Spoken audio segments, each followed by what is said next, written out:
listen, I remember this conversation. Me and Charlie Murphy had this conversation, right?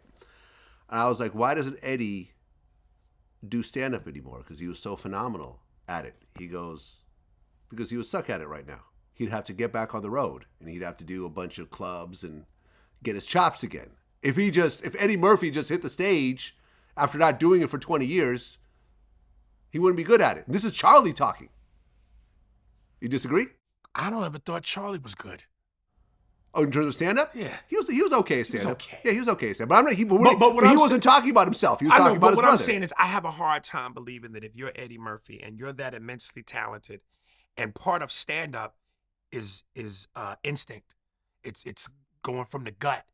And that muscle, to be funny, that's a muscle. When something happens, when you see something, make an observation, and there's a gut feeling you have, that's a flex that you don't think about. It just happens. So if Eddie got on stage, you can't tell me that after 4 decades in show business, with his stories, his experience, that muscle, he might not be delirious funny. But he'll be funny. He's not going to bomb. Yeah, no, I feel you. Because I remember I saw this clip recently. I don't know if it's old or new or whatever, but he told this story. I never realized just how good of an impressionist Eddie Murphy is. He's my mentor. He is so good. Is there a better impressionist than Eddie Murphy? Yes, me. Okay. No, listen. No, well, hold on. Let me just finish my story real quick, right? So he was saying early in his career, he did a routine. He was at a comedy club. He said Rodney Dangerfield was there. I love this story. Do you know? I know it. You heard the story by heart. Why don't you tell the story then? Yeah, he goes. Rodney shows up at the comedy club, and he's excited. He's like, "Mr. Dangerfield, can you watch my set and let me know what you think?" "Yeah, sure, kid. Do your thing." So Eddie goes, does his thing. Afterwards, he gets off and he goes, "So what'd you think?" "I don't know, kid. You're kind of dirty, I don't know if it's gonna work." Yo.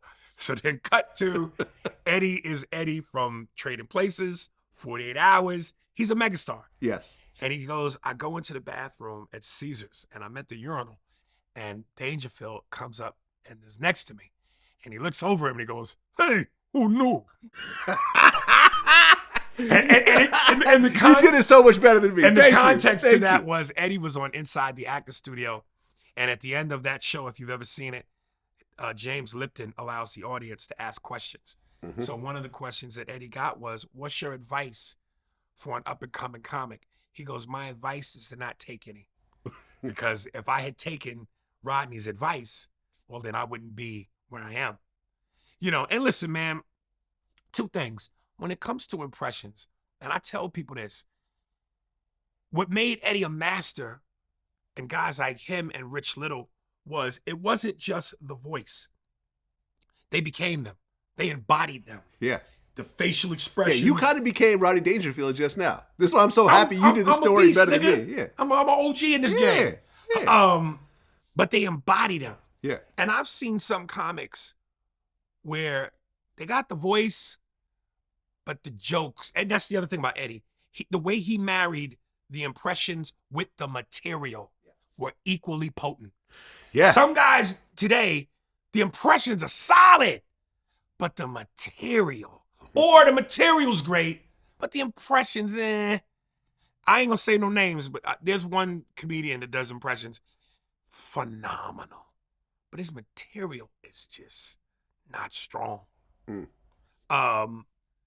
So that's one of the things that I studied Eddie for, is how do you marry the two?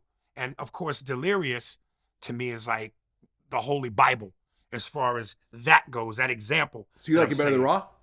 Oh yeah. Huh, okay. I thought the first both I thought were great. It's hard to pick one for me. They're both great, but I think Delirious, since it set the bar and it kind of was the first one. from beginning to end to me is flawless. Yeah. Raw, after the first 30 minutes, I'm in and out. Okay. But here's what I also say, and I say this jokingly and lovingly about Eddie. Because listen, man, if you could be in the game 40 years and still be the guy, phenomenal. But I always go, and I said this on my podcast, Eddie is not today the Eddie he was in the 80s and the 90s, where he's like, that was Michael Jordan Eddie. This Eddie now is Washington Wizards Eddie. Still an icon, could still put up 20, but it ain't the Jordan in the black and red.